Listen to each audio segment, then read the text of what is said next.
Trading में expert बनना चाहते हैं तो आपको कैंडलस्टिक पैटर्न्स पता होना जरूरी है। और जब आपको पता होगा कि इस टाइप की कैंडल बनने के बाद शेयर की प्राइस ऊपर जाती है और इस टाइप की कैंडल बनने के बाद शेयर की प्राइस नीचे आती है, तो सोचिए इस नॉलेज का यूज करके आप कितना पैसा कमा सकते हैं।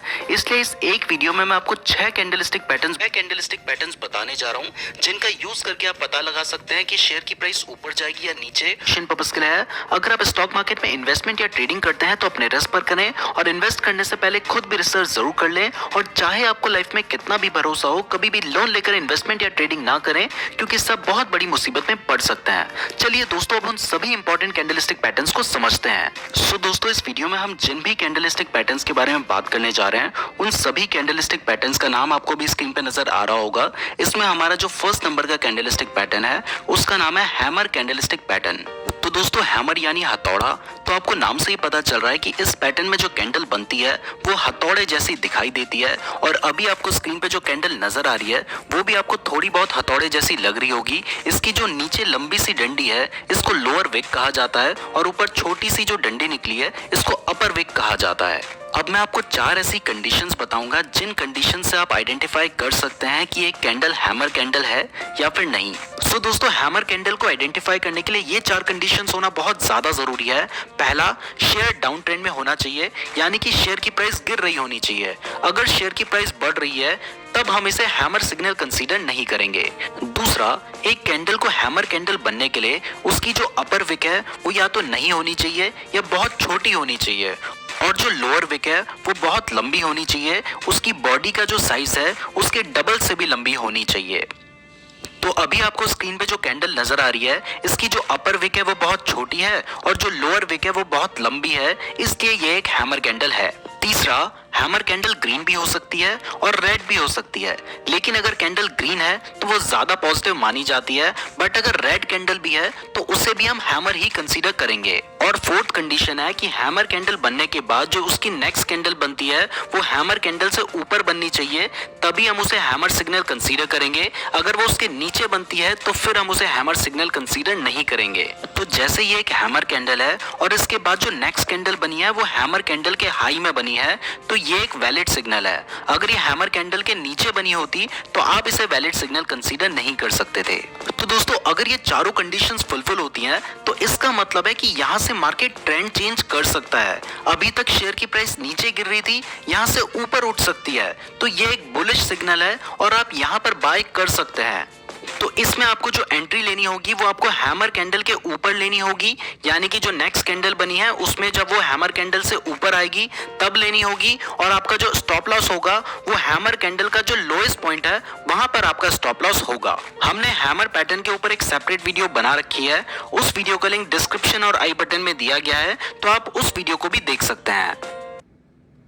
क्या है, आप उस वीडियो को भी देख सकते हैं ना। दोस्तों, हैमर कैंडलस्टिक पैटर्न बनने के बाद हमारा जो नेक्स्ट कैंडलस्टिक पैटर्न है वो है हैंगिंग मैन कैंडलस्टिक पैटर्न। ये पैटर्न दिखने में तो बिल्कुल हैमर जैसा ही दिखाई देता है, लेकिन ये बेयरिश सिग्नल देता है, यानी कि इस पैटर्न के बनने के बाद शेयर की प्राइस गिर सकती है।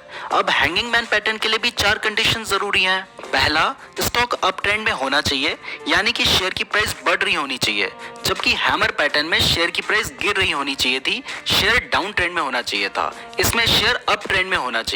दूसरा, इसमें भी हैमर पैटर्न की तरह कैंडल की अपर विक छोटी होनी चाहिए और लोअर विक लॉन्ग होनी चाहिए, इसीलिए तो ये हैमर जैसा दिखाई देता है। तीसरा, हैंगिंग मैन कैंडल भी ग्रीन और रेड दोनों हो सकती है, लेकिन अगर रेड हो तो ज्यादा वैलिड सिग्नल माना जाता है क्योंकि ये बियरिश सिग्नल देता है।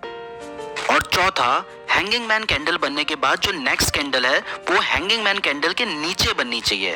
तो जब ये 4 कंडीशंस फॉलो होती हैं तो इसका मतलब है कि ट्रेंड चेंज होने वाला है।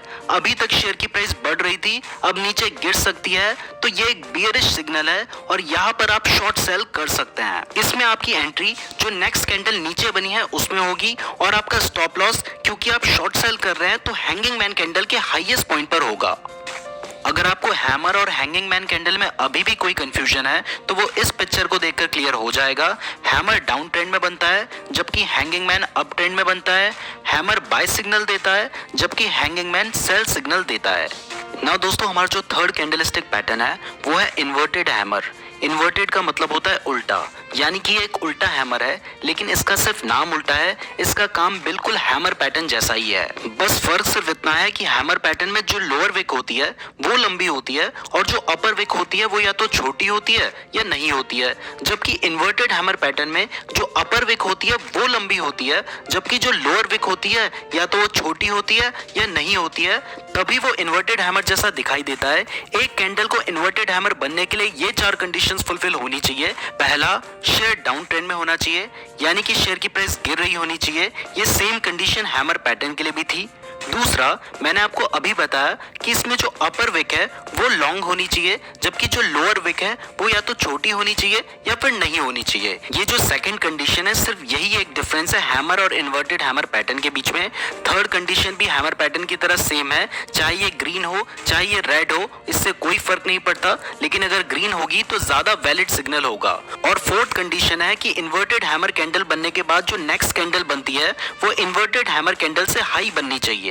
तो जब ये 4 कंडीशंस फुलफिल होती हैं तो वो कैंडल एक इन्वर्टेड हैमर कैंडल होती है और ये एक बुलिश सिग्नल देती है, यानी कि यहाँ से प्राइस बढ़ सकती है, यहाँ से ट्रेंड चेंज हो सकता है। अभी तक शेयर की प्राइस नीचे गिर रही थी, यहाँ से ऊपर जा सकती है। तो आप चाहें तो आप बाय कर सकते हैं। अगर आप बाय करते हैं तो इन्वर्टेड हैमर कैंडल के बाद जो नेक्स्ट कैंडल बनती है आपको वहां पे एंट्री लेनी होगी और आपका स्टॉप लॉस होगा इन्वर्टेड हैमर कैंडल का लोएस्ट पॉइंट। ना दोस्तों, हमारी जो 4th नंबर की कैंडल है इसका नाम है शूटिंग स्टार। ये दिखने में बिल्कुल इन्वर्टेड हैमर जैसे ही दिखाई देती है, बस फर्क सिर्फ इतना होता है कि ये अप ट्रेंड में बनती है और बियरिश सिग्नल देती है, जबकि इन्वर्टेड हैमर डाउन ट्रेंड में बनती है और बुलिश सिग्नल देती है। तो दोस्तों, शूटिंग स्टार के लिए भी 4 कंडीशंस फुलफिल होना बहुत ज्यादा जरूरी है। पहला, स्टॉक अप ट्रेंड में होना चाहिए, यानी कि शेयर की प्राइस बढ़ रही होनी चाहिए, उसके बाद शूटिंग स्टार कैंडल बने, जबकि इन्वर्टेड हैमर में शेयर की प्राइस गिर रही होनी चाहिए थी और स्टॉक डाउन ट्रेंड में होना चाहिए था। दूसरा, शूटिंग स्टार में जो अपर विक है वो लॉन्ग होनी चाहिए और जो लोअर विक है वो शॉर्ट होनी चाहिए, बिल्कुल इन्वर्टेड हैमर की तरह। तीसरा, शूटिंग स्टार कैंडल ग्रीन भी हो सकती है, रेड भी हो सकती है, लेकिन अगर रेड हो तो ज्यादा वैलिड सिग्नल माना जाता है क्योंकि ये एक बियरिश सिग्नल दे रहा है। और चौथा, शूटिंग स्टार कैंडल बनने के बाद जो नेक्स्ट कैंडल बनती है वो शूटिंग स्टार कैंडल से नीचे बननी चाहिए, तभी हम कंफर्म हो सकते हैं कि इसके बाद शेयर की प्राइस नीचे गिर सकती है। तो दोस्तों, अगर ये चारों कंडीशन फुलफिल होती हैं तो आप शेयर को बेच सकते हैं या फिर शॉर्ट सेल कर सकते हैं, क्योंकि ये एक बियरिश सिग्नल देता है और इससे पता चलता है कि इसके बाद शेयर की प्राइस नीचे गिर सकती है। अगर आप शॉर्ट सेल करते हैं तो शूटिंग स्टार कैंडल के बाद जो नेक्स्ट कैंडल बनेगी आपने वहां पे एंट्री लेनी होगी और आपका स्टॉप लॉस होगा शूटिंग स्टार कैंडल का जो हाईएस्ट पॉइंट है वहां पर। ना दोस्तों, हमारा जो 5th कैंडलस्टिक पैटर्न है वो है बुलिश एनगल्फिंग। इसके नाम से ही पता चल रहा है कि ये बुलिश सिग्नल देती है। तो जब भी कभी मार्केट डाउन ट्रेंड में होता है और डाउन ट्रेंड में एक ऐसी रेड कैंडल बनती है और उस रेड कैंडल के बाद एक ऐसी ग्रीन कैंडल बनती है जो कि फर्स्ट रेड कैंडल को पूरा एनगल्फ कर लेती है, यानी कि कवर कर लेती है, तो ये होता है बुलिश एनगल्फिंग। इसमें हमारी जो सेकंड ग्रीन कैंडल है वो फर्स्ट कैंडल के नीचे ओपन होती है और फर्स्ट कैंडल के ऊपर क्लोज होती है, तभी ये फर्स्ट कैंडल को पूरा कवर करेगी। तो जब भी कभी इस तरीके का पैटर्न बनता है तो इसे बुलिश एनगल्फिंग कहते हैं और इसका मतलब होता है कि यहाँ से शेयर की प्राइस बढ़ सकती है, तो आप यहाँ पे बाय कर सकते हैं, पोजीशन ले सकते हैं।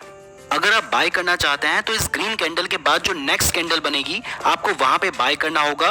वो कैंडल इस ग्रीन कैंडल के ऊपर बननी चाहिए और आपका जो स्टॉप लॉस होगा वो ग्रीन कैंडल का जो लोएस्ट पॉइंट है वहां पर होगा, आपको स्क्रीन पे नजर आ रहा है ना। दोस्तों, हमारा जो 6th कैंडलस्टिक पैटर्न है इसका नाम है बियरिश एनगल्फिंग।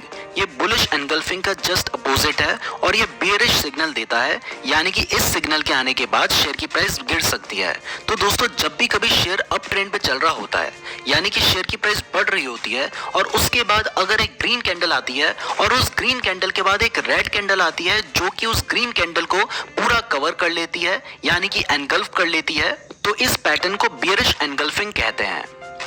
तो जैसे अभी आपको स्क्रीन पे 2 कैंडल नजर आ रही है, हमारी जो ग्रीन कैंडल है उसको रेड कैंडल ने पूरा कवर कर लिया है और जो रेड कैंडल की ओपनिंग प्राइस है वो ग्रीन कैंडल से ऊपर है और जो क्लोजिंग प्राइस है वो ग्रीन कैंडल से नीचे है, तभी वो उस ग्रीन कैंडल को पूरा एनगल्फ कर ले रही है, यानी कि कवर कर ले रही है। तो जब भी कभी इस टाइप का पैटर्न बनता है तो इसे बियरिश एनगल्फिंग कहते हैं और इसके बाद शेयर की प्राइस गिर सकती है। तो दोस्तों अगर आप चाहें तो आप यहाँ पे शॉर्ट सेल कर सकते हैं। अगर आप शॉर्ट सेल करते हैं तो इस बेयरिश कैंडल के बाद जो नेक्स्ट कैंडल उसके नीचे बनेगी आपको उसमें एंट्री लेनी होगी और जो ग्रीन कैंडल का हाईएस्ट पॉइंट होगा वो आपका स्टॉप लॉस होगा, आपको स्क्रीन पे नजर आ रहा है। तो दोस्तों ये थे वो 6 कैंडलस्टिक पैटर्न्स जिनका यूज करके आप पता कर सकते हैं कि शेयर की प्राइस ऊपर जाएगी या नीचे। इसके अलावा भी बहुत सारे कैंडलस्टिक पैटर्न्स हैं जैसे कि piercing line, dark cloud cover, bullish harami, bearish harami, morning star, evening star, bullish kicker, bearish kicker, gravestone doji, dragonfly doji, long leg doji, doji star और भी बहुत सारे कैंडलस्टिक पैटर्न्स हैं। अगर आप चाहते हैं हम उनके ऊपर भी वीडियो बनाएं तो